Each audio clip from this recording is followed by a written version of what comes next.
Welcome to Tech Tips in a Flash. Today, we're talking about why your internet speeds might slow down during peak hours, what causes it, and how to improve your speeds.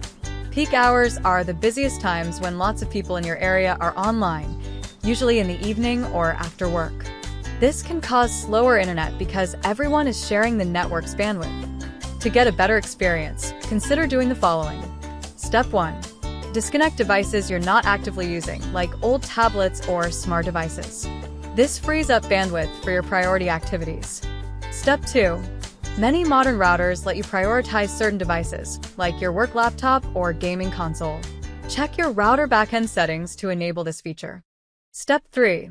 If you've got a busy household with lots of devices, consider upgrading your plan to one that supports higher speeds and bandwidth. FiberNet's unlimited internet is perfect for this. Keep your internet running smoothly by managing your connected devices. Visit our YouTube channel at FiberNet for more tech tips. That's it for this episode. Join us on the next episode of Tech Tips in a Flash.